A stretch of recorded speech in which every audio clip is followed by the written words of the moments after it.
focus has been on this big, massive winter storm system that's been impacting the eastern U.S., but another one is coming, whether you like it or not. We will deal with more storms over the south and the east, and then we'll also have a snowier side on the northern end of this storm. I've got the details on that, as well as the upcoming winter weather and Arctic blast pattern coming up. Here we go. We are taking a look right now at your hazards map as of your Tuesday evening. Still seeing some of those winter weather alerts continue over parts of the Midwest and Great Lakes. All those tannish brown colors over the south and east indicating those wind advisories. We've got those deep red maroon colors over parts of the Carolinas indicating flash flood alerts. Greens, yellows, oranges, and pinks all the way on up the east coast. We do have that tornado watch continuing into parts of North Carolina, though that is set to expire soon. Please hit that subscribe button, by the way, for more accurate forecasts. Now, if you want to get into the details on the next storm, skip about 4 or 5 minutes into this video. Just giving you a look at what we've had go on with the system so far. We've got this cold and snowy side on the northern end of the storm, but we did see a tornado outbreak as of this Tuesday morning along the I-10 corridor there into parts of the panhandle of Florida. We also saw a fatality issue there into parts of southeastern Alabama. My deepest condolences to everybody who was impacted here, as we saw pretty much more than 15-20 tornado reports just there in that region alone. We've also had some popping on up into parts of Georgia with an EF1 report likely there, and parts of southeast Georgia, and then Bamberg, South Carolina looks like had a significant tornado move through as well. And again, this threat as of this evening, as I'm filming this video, still some live streams going on other channels as this severe weather threat continues. Now, I do want to get into the final wind and rain timing with this system, and then we'll move on to the next one, because there is potentially more life-threatening impacts coming with a new storm system later this week, and we will detail that here. Again, through the evening, we've got snowfall breaking out over the Midwest, parts of the interior New England. But overall, we've also got this heavy rainfall pushing through parts of Virginia Beach, Richmond, Washington, D.C., on up through New York City. That will begin to slowly taper on off. Still monitoring after at 8, 9, 10 o'clock this evening down there in South Florida, that line of storms. Most of it pushing offshore of the mid-Atlantic by that point, thankfully, though. So I think our tornado and severe weather threat will begin to decrease by that point. Nonetheless, some snow trying to wrap back around all the way towards Nashville on the back end of the system. Chicago ending off this with some heavier snowfall, some rain, some gusty winds pushing on up to parts of the northeast, as well as some Maine snowfall. A lot of the snow will be heavy into parts of Maine. Notice how overall that we are ending this event with parts of Long Island, though, and southern New England still seeing that wind and rain potential into our Wednesday morning. Notice a lot of the snow wrapping around the system will begin to lighten on up as the day goes on here on your Wednesday, and you'll continue to notice this as I play out the model. Look at how that kind of weakens here as it pushes through parts of Ohio, West Virginia, and into Pennsylvania. And pretty much everything just lake effect by the afternoon hours on Wednesday, just with those gusty winds being one of the last impacts that we're going to see. Speaking of those winds, let's go ahead and shift gears on over to those wind gust forecasts. Anything in those oranges and reds on your screen, that's where we're talking 30, 40 plus mile per hour winds.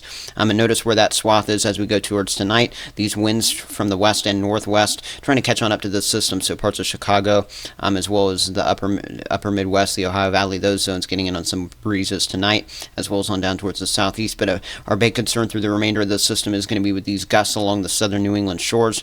This is likely to cause some significant power outage concerns. So through parts of New York City, on down into parts of southern Connecticut, Providence, Rhode Island, Boston, Massachusetts, Concord, New Hampshire, on up into southern Maine. All these areas 50, 60 plus mile per hour wind gusts possible, especially along immediate shorelines here. And even as we go tomorrow afternoon, still breezy off the lakes there, especially Lake Erie. As in parts of New York as well. And then overall, eventually, this event will begin to die down. But just to show you what some of these colors indicate, some of those grayish brown colors indicating 40 plus mile per hour gusts. So look at some of those gusts that could impact us overnight tonight into our Wednesday. They're upwards of 50, 60 miles per hour along that southern New England and immediate northeastern coastline. Your flood threat continues with this big storm through tonight. It will go into Maine as rain tries to infiltrate that snowfall tomorrow. But that flood threat is highest along that I-95 corridor, especially pushing through parts of Washington, D.C., Baltimore, eastern PA, Reading, some of these areas that actually just recently saw snowfall with that last storm. Now, our next storm system, because we have been relentless here in this pattern, we've got another one on the way, and this one's going to exit parts of the Mountain West. We've been seeing blizzard conditions up there in the Cascades, gusty winds 50, 60 plus, very heavy snowfall, upwards of a foot plus in those zones, and this is going to be the next winter storm. You can see it already transpiring Wednesday afternoon back there into the Rockies. Could see some isolated snow snow squalls through parts of the Mountain West on your Wednesday afternoon. As we go Thursday morning, things tame across the country other than some snow into parts of Utah, Colorado, as well as back into Nevada. Also got a little clipper system bringing light snow to parts of maybe Michigan, maybe briefly hitting Wisconsin as well prior. But this is a new storm system. As we go late Thursday and into our Friday, watching this zone, I'm circling for maybe some isolated, scattered severe storms. And then also watching the northern flank of this system into Nebraska and Iowa for a zone where we could begin to see some wintry weather erupt, and that could include some snowfall.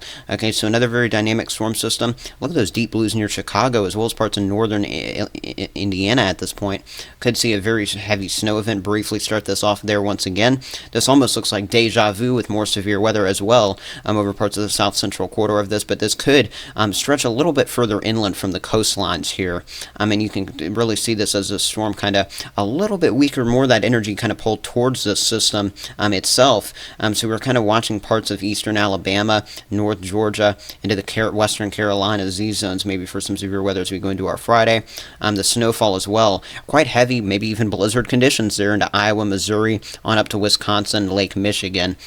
Continuing to pick up Friday night going into our Saturday. The Euro definitely the more robust model out of this. Look at that, a 969 millibar low stationing itself over Indiana. That is just as strong as this storm system that we're seeing right now move through parts of the Northeast. So very concerning to see both the severe and the snowy sides of the system. So again, the potential for severe weather to roll through parts of the Mid-South and Southeast, and that northern end snowfall pushing through parts of the Midwest. I do want to briefly touch on this with the GFS model as well, just to kind of give you those contrasting model scenarios. Here we go into that Thursday night, Friday morning time frame. Again, watching that southern quarter through parts of Arkansas, Tennessee, northern Louisiana, northern Mississippi for severe weather and some rainfall. I'm also monitoring the upper Midwest into the Great Lakes for the snow. It does show the snow being a little bit lighter into places like Chicago with the GFS model, and it actually picking up just east of there into places like Fort Wayne, Indiana, southern Michigan, and then on over into places like Buffalo, getting some heavy snow on the northern end. And it does show the southern end being a little bit more disorganized with a weaker severe threat Friday. But anyway, this system kind of has its advantages and disadvantages with the different models, right? And snowfall, of course, a little bit weaker with the GFS model, but severe weather as well. In the Euro model showing, some of the heavier snowfall, but the heavier and more dangerous severe weather threats. So keep that in mind. Looking at those Euro ensembles for 24-hour snowfall zones, again, look at that blizzard in the Cascades that starts out this system. 8 to 12 inches plus of mountain snowfall there into parts of the Rockies as well as the Mountain West as the system transpires, and it will come down quickly. And then notice how we'll get a quick 3 to 5 inches of some snow maybe erupting over parts of Nebraska on over into northern Illinois and Indiana. This is a collection of models, so this is as we go Thursday into Friday here. And look at how that snowfall picks up as we go Friday into our Saturday morning. Looking like we could pick up a quick 6 to 12 inches of some snow into parts of Illinois, maybe the Chicago area, Milwaukee, on through Lansing, Michigan as well. So keep all these areas in mind. This is a collection of models, though. Also notice how that at least shows a dip of snow try to get down towards Oklahoma City, as well as parts of like maybe Fort Smith in Arkansas. At the tail end of that system. So we'll see what the wraparound can do with this system, but do want to touch on the severe weather side of this as well. Looks like we could see some severe weather into parts of the Arklatex on over into Jackson, Mississippi. Storm Prediction Center already has, as of again, this is Tuesday afternoon as I'm filming this, we've got that slight risk for severe weather down, and this does include southern Arkansas as well. This is with whatever transpires late Thursday night into our early Friday morning. The threat gets continued here right along the Gulf Coast, but especially, I think, Jackson, Mississippi, Birmingham, Montgomery in Alabama, Atlanta, Georgia, Macon, Georgia, Columbia, South Carolina, Charlotte, North Carolina, on over to Raleigh, and then over maybe towards Norfolk, Virginia as well. All these areas under that 15% zone, which will likely come out as a slight risk, even as you're watching this probably here. As we go into the next day here, as the Storm Prediction Center gets closer to this event. There will be low-level wind energy, okay? Now, what I have noticed with the upper-level trough here, it is a little bit weaker. This is more positively tilted trough. So I don't know what kind of shear we're going to have, but we're definitely going to have strong low-level winds coming out of the south and probably contrasting from that westerly flow. So a potentially new tornado event erupting, and it could be significant as well.